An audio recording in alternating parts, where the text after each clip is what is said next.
그리스도인은 세상에서 더 많은 것을 소유하고 더 많은 영향력을 가지는 사람이 되는 것도 중요하지만, 정말 예수님 때문에 우리가 하나님의 자녀가 되고 정말 하나님 나라에서 영원한 상속을 받는 하나님의 상속자가 된다고 하는 사실에 대한 자기 정체성이 분명하면 우리의 상황이 어떠하든지 우리의 정체성의 혼란은 겪지 않을 것이라고 하는 말씀입니다. 여러분, 우리의 신분, 우리의 정체성은 환경에 따라서 쉽게 달라지지 않습니다. 이를테면 여러분, 제가 종교교회 담임 목사입니다 이렇게 얘기하는 제 자신의 신분은 어느 시간 지나가면 저는 담임 목사에서 은퇴를 하게 될 것입니다. 그러나 내가 하나님의 아들입니다, 내가 하나님의 은혜 안에 살고 있습니다라고 하는 이 말은 여러분 언제든지 변함이 없습니다. 오늘 여러분, 이 세상을 살아가는 우리 자신에 대하여서 어떤 정체성을 갖고 사느냐라고 하는 것은 참 중요한 것입니다. 전혀 다른 삶을 살 수 있다는 것을 말씀드리는 것입니다. 여러분, 오늘 우리가 읽은 이 본문의 말씀을 보면 구원받은 하나님의 자녀들에 대한 정체성을 이야기하면서 그 정체성 중에 하나가 무엇인가 하면 행인과 나그네라고 하는 말을 쓰고 있습니다. 여기 우리 성경에는 거류민이라고 하는 말을 쓰고 있지만, 여러분 개역 성경, 우리는 지금 개정개혁판을 보고 있는데요, 개역 성경에는 행인과 나그네 같은 너희에게 권한다 이렇게 말씀을 쓰고 있어요. 실제적으로 베드로전서 1장 1절의 말씀은 이렇게 기록합니다. 메시아 예수께 사도로 임명받은 나 베드로는 사방에 흩어져 있는 나그네 삶을 살아가는 이들에게 이 편지를 씁니다. 이 베드로전서는 지금 사방에 흩어져서 나그네처럼 살고 있는 성도들에게 쓰는 편지라고 하는 것입니다. 그래서 오늘 이 본문 2장 11절과 12절의 말씀은 이렇게 말씀을 여러분 함께 읽도록 하겠습니다. 2장 11절과 12절입니다. 시작. 사랑하는 자들아, 거류민과 나그네 같은 너희를 권하노니 영혼을 거슬러 싸우는 육체의 정욕을 제어하라. 너희가 이방인 중에서 행실을 선하게 가져 너희를 악행한다고 비방하는 자들로 하여금 너희 선한 일을 보고 오시는 날에 하나님께 영광을 돌리게 하려 함이라. 할렐루야. 유진 피터슨은 메시지 성경에서 이 본문을 이렇게 번역을 하고 있습니다. 친구 여러분, 이 세상은 여러분의 본향이 아닙니다. 그러니 이 세상에서 여러분의 안락함을 구하지 마십시오. 자기 욕망을 채우려다가 영혼을 희생하는 일이 없게 하십시오. 여러분이 이 세상을 본향으로 삼는 사람들 가운데 본이 될 만한 삶을 살아서 여러분의 행실로 그들의 편견을 없애십시오. 그러면 그들도 하나님 편에 서서 예수님께서 오시는 날 예수님을 찬송하는 자리에 참여하게 될 것입니다. 할렐루야.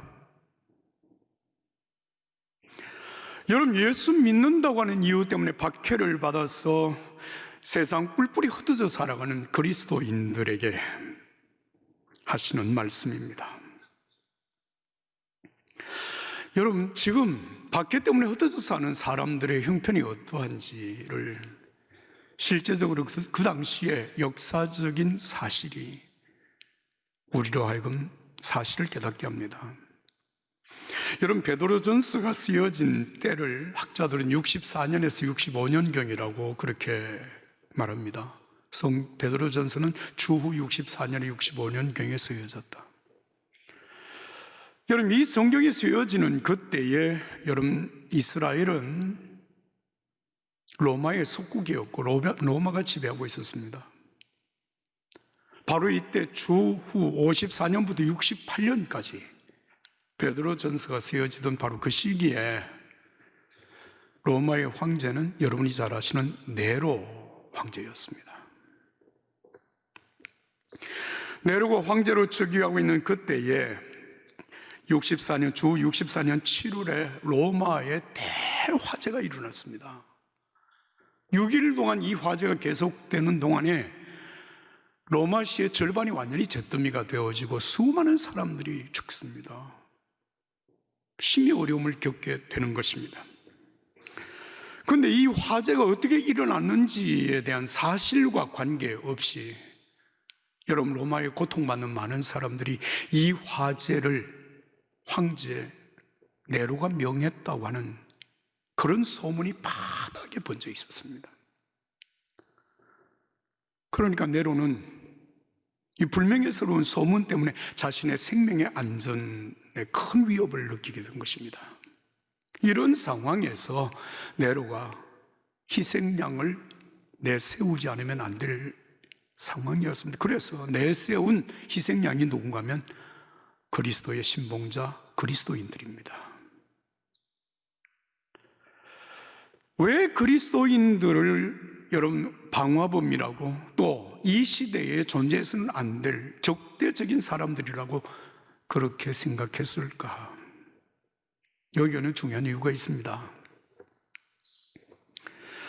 여러분, 당시에 로마의 사람들은 많은 신들을 숭배하고 있었고 황제를 숭배하고 있던 시대였습니다.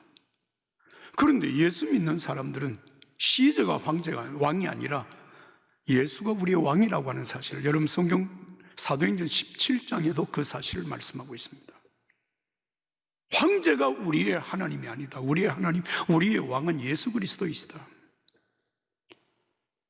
자, 그러니까 로마인들이 섬기는 신들을 숭배하지도 아니하고 황제도 숭배하지 아니하고 그렇게 사는 이 그리스도인들, 흩어져 사는 그리스도인들을 향해서 여러분 로마인들이 비난하는 사실이 있었습니다. 그 비난이 뭔가 하면 그리스도인들이 향하는 끄림직한 행위였습니다.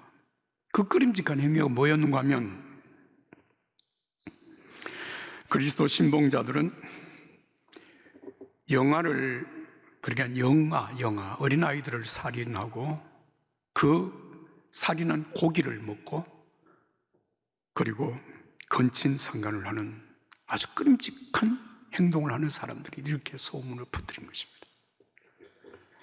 여러분, 사실 이것이 사실이라고 하면 그리스도인들은 땅에서 존재하면 안 될 인간들이죠. 그러나 그것이 사실이 아니라고 하는 것은 여러분 오늘 저와 여러분들이 알고 있습니다.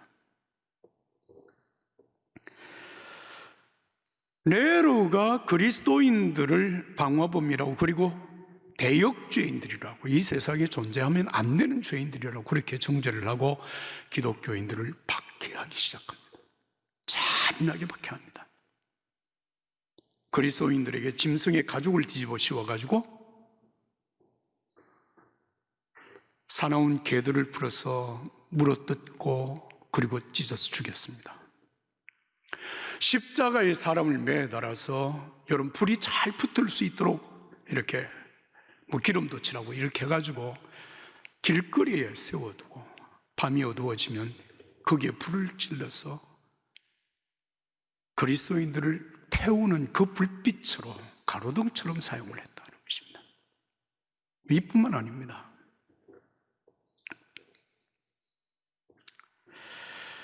세상의 구경거리가 되고 조롱거리가 되도록 그렇게 만들었습니다. 사랑하는 여러분, 어떻게 이런 일이 가능할까라고 생각을 하지만 실제적으로 우리는 하나님께서 죄인을 구원하시기 위하여서 독생자 예수님을 이 땅에 보내셔서 구원의 역사를 이루어 가시는 모든 과정 속에서 여러분 이런 박해의 역사는 끊이지 않았다고 하는 사실을 알고 있습니다. 예수님이 땅에 오셨을 때 헤롯 왕은 어린 예수를 살해하기 위하여서 2살 미만의 베들레헴 인근의 모든 아이들을 다 죽였습니다. 그 죽음의 위기를 피하여서 여러분 성령의 인도하심을 따라서 마리아와 요셉은 갓난 아기를 데리고 애굽 땅까지 피신을 갔습니다.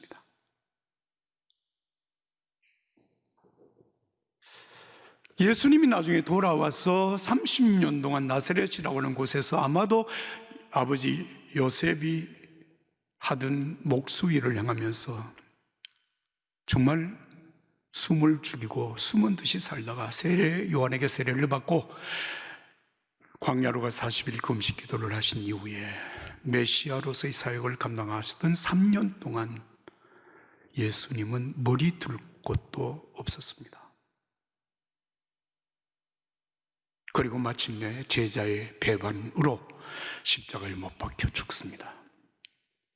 무덤에 장사되었습니다. 예수님을 십자가에 못 박은 사람들은 축제를 벌이고 승리의 축배를 들면서 눈에 가시와 같은 존재 예수가 사라졌다고 그들은 환호성을 울렸습니다. 그러나 3일 후에 예수님은 부활하셨습니다. 흩어졌던 제자들을 다시 모았고, 그 제자들에게 예수님은 두 가지 중요한 사실을 약속하시고 승천하십니다. 내가 세상 끝날까지 너희와 항상 함께 있으리라. 내가 다시 오리라. 이 약속을 받은 제자들이 여름 예루살렘 다락방에 모여서 열심히 기도하며 성령의 충만함을 받고, 예수가 우리 위해서 죽고 우리 위해서 살아나셨고 승천하신 예수님이 다시 이 땅 위에 오신다고 하는 사실을 선포함으로 수많은 사람들이 주께로 돌아와 구원받는 역사가 일어났고, 그 구원받은 하나님의 자녀들이 모인 곳이 바로 교회였습니다. 그러나 이 교회를 향한 악한 사단의 박해는 계속되었습니다. 이 땅 위에 정말 들불처럼 번져나가는 예수 그리스도의 몸된 교회 구원의 역사를 완전히 잔멸하기 위하여서 사울이라고 하는 청년이 팔을 걷어붙이고 나섰습니다. 잔인하게 그리스도인들을 죽입니다. 스데반을 돌로 쳐 죽였고, 야고보 사도를 칼로 목을 베어서 죽였습니다. 여러분, 그런 역사가 지금도 세계 구석구석에서 진행되고 있다고 하는 사실을 아십니까?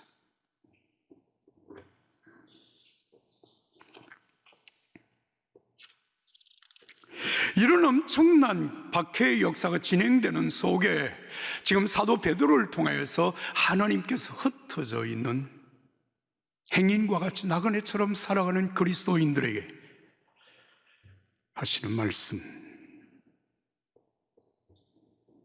오늘 제가 여러분들에게 두 가지를 말씀드립니다. 하나는 여러분들의 정체성을 확인하십시오.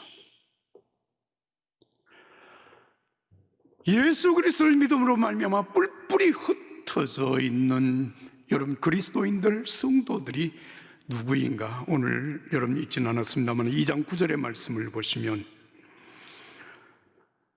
그리스도인에 대한 네 가지 정체성을 분명히 말합니다. 너희는 택하신 족속이요 왕같은 제사장들이요 거룩한 나라요 그의 소유된 백성이니 이는 너희를 어두운 데서 불러내어 그의 귀한 빛에 들어가게 하시니 아름다운 덕을 선포하게 하려 하심이라. 여기 내가 너희는 택하신 족속 왕같은 제사장들 그의 나라 거룩한 나라 그의 소유된 백성. 그런데 여기에 여러분 택하신 족속 거룩한 나라 그의 소유된 백성이라고 하는 말은 구원받은 하나님의 자녀들은 하나님 나라의 거룩한 백성이라고 하는 그런 의미로 하나로 설명할 수가 있습니다. 그런데 또 하나의 정체성에 대한 말씀, 너희는 왕같은 제사장들이요 라고 하는 말씀입니다. 한번 따라서 합시다. 너희는 왕같은 제사장들이요. 자, 이 말씀을 여러분 나에게 한번 적용을 해보면 이렇습니다. 나는 왕같은 제사장이야, 이런 말입니다. 나는 왕같은 제사장이야.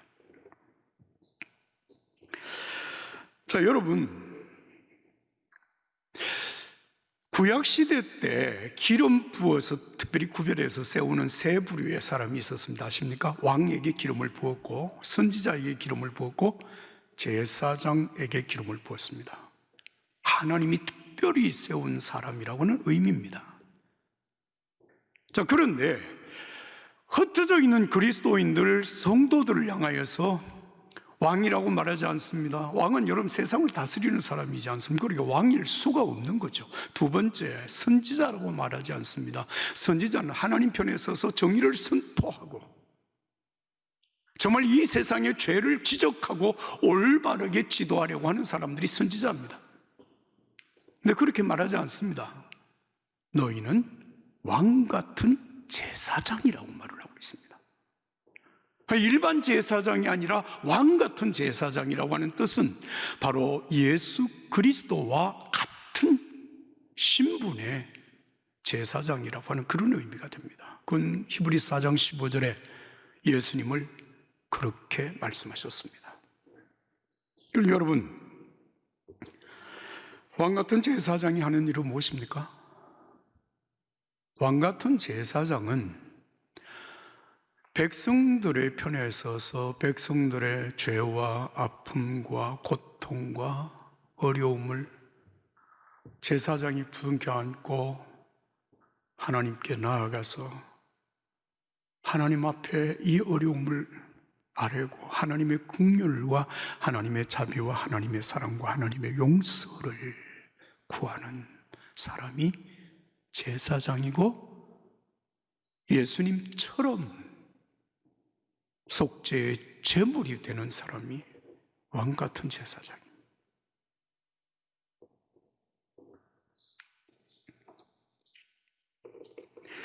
다시 말하면 여러분, 제사장은 하나님과 사람 사이의 중보자적인 역할을 감당하는 사람, 이 세상과 하나님 나라 사이의 중보자적인 역할을 감당하는 사람, 그래서 그 역할을 우리는 다리와 같은 사명자, 이어주는 그게 제사장입니다. 사랑하는 여러분, 오늘 여러 가지 어려움 속에 살아가면서 흩어져 살아가는 우리 믿음의 사람들은 이 세상을 향하여 이 세상의 죄악에 대하여서 여러분 정의를 선포하고 비난하고 정죄하고 하나님의 심판을 외치는 사람들, 중요한 사람들이죠. 그러나 오늘 이 본문 성경은 너희는 왕 같은 제사장이라고 말을 합니다. 중보자입니다. 오늘 세상을 위하여 하나님 앞에 내가 죄를 지은 사람처럼 하나님 앞에 회개하고 하나님 앞에 기도하는 사람, 하나님 앞에 나가 저들을 용서해 달라고 부르짖어 기도하는 사람, 그리고 이 세상에 하나님의 그 사랑을, 하나님의 그 용서를, 하나님의 그 긍휼을 선포하는 사람, 그가 바로 왕 같은 제사장이라는 말씀입니다. 그리고 또 한 가지 하시는 말씀, 이처럼 왕 같은 제사장으로 정말 거룩하고 존귀한 하나님의 사람들에게 어떻게 살 것인가를 말씀하는 것이 오늘 11절, 12절 이하에 쭉 기록이 됩니다. 첫째는 육체의 정욕을 제어하라. 육체의 정욕을 제어하라. 12절 말씀은 선한 행실을 가지라. 그리고 21절의 말씀은 예수님을 본받아 모범적으로 살아라. 이 세 가지 말씀을 하십니다. 육체의 정욕을 제어하라, 선한 행실을 가지라, 예수님을 본받아 모범적으로 살아라. 여러분, 오늘 21절의 말씀을 보십시오. 이를 위하여 너희가 부르심을 받았으니 그리스도도 너희를 위하여 고난을 받아서 너희에게 본을 끼쳐 자취를 따라오게 하셨느니라. 이를 위하여 너희가 부르심을 받았다는 것입니다. 예수님을 본을 삼아 살라는 말씀을 하고 있습니다. 사랑하는 여러분, 나그네처럼 행인처럼 이 세상에 살아가는 우리 그리스도인들, 여러분 생각을 해보십시오. 우리 최상우 권사님, 권사님 종교교회 오면 권사님 이거 다 알아요, 그죠? 그런데 권사님이 저 부산에 어디에 가면 권사님이 종교교회 권사인 걸 누가 알까요? 알 사람이 없죠. 제가 어디 가면 저는 뭐 TV를 보는 사람들 가끔 저를 알아보는 사람이 있지만 제가 누군지 어떻게 합니까? 그럼 여러분, 자기가 살던 곳 살지 못하고 뿔뿔이 흩어져서 지금 이방인들이 사는 세계 속에 살아가는 그리스도인들, 내가 그리스도인이라고 말하지 않으면 누가 나를 압니까? 그것도 한 곳에 영원히 정착해서 살 것이 아니라 오늘은 이곳 내일은 저곳. 여러분, 안전한 삶의 자리를 찾아서 먹을 것을 찾아서 다니면서 살아갈 수밖에 없는 행인과 같고 나그네와 같은 그리스도인, 누가 알 것입니까? 아무렇게나 산들 누가 너 왜 그렇게 사냐고 말을 할 것입니까? 아닙니다.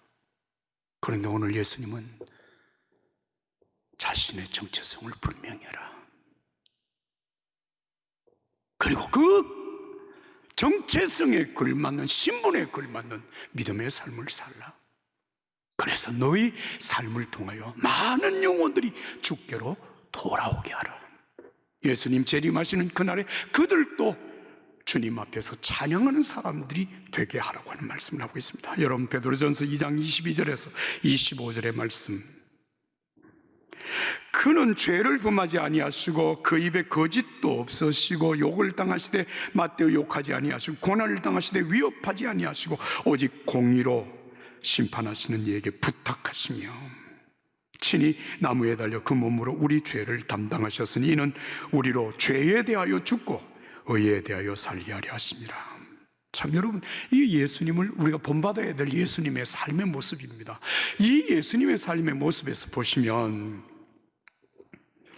그 입에 거짓도 없고 욕을 당하시되 맞대어 욕하지 아니하시고, 잘 여러분 들으세요.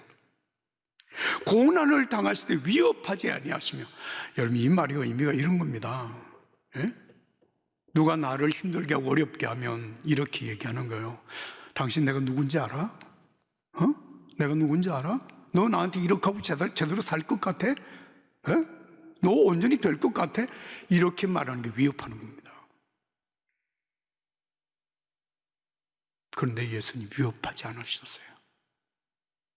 도리어 십자가 위에서 자신을 향하여 자신을 십자가에 못 박고 예수님을 향하여 조롱하고 비웃고 여러분 온갖 모욕을 주는 그 사람들을 위하여 예수님이 기도하십니다. 아버지여, 저들의 죄를 용서하시옵소서. 저들이 지금 하는 짓이 무슨 짓인지 알지 못하고 있습니다. 그렇죠. 자기들이 비웃고 있는 그 예수가 누군지 모르고, 자기들이 지금 예수를 십자가에 못 박고 저렇게 조롱하고 박해하는 그들 행위가 어떤 결과를 가져올 것인지 알지 못하고 있는 저들을 하나님 아버지 용서하소서. 알지 못해서 그렇습니다. 이것이 왕같은 제사장이 하나님 앞에서 하는 일입니다. 여러분 답답하지 않습니까? 그러니 여러분, 제가 여러분들이 한 가지 질문하겠습니다. 여러분, 하나님을 믿으십니까? 하나님의 전능하심을 믿으십니까? 하나님께서 우리의 생사 화복을 주관하신다는 사실 믿으십니까? 하나님이 역사를 다스리신다고는 사실 믿으십니까? 그 하나님께 모든 것을 맡기고 예수님은 당신이 가야 할 길을 묵묵히 가셨습니다. 그로 말미암아 오늘 저와 여러분들이 구원이 있고 우리가 하나님 앞에 설 수 있는 길이 되신 것입니다. 사랑하는 여러분, 우리는 왕같은 제사장입니다. 우리의 본이 되신 예수 그리스도를 믿고 그분을 본받아 이 땅 위에서 수많은 영혼들의 구원을 위하여서 살아갈 사람들입니다. 이 은혜가 오늘 저와 여러분들에게 있기를 예수님의 이름으로 축복합니다.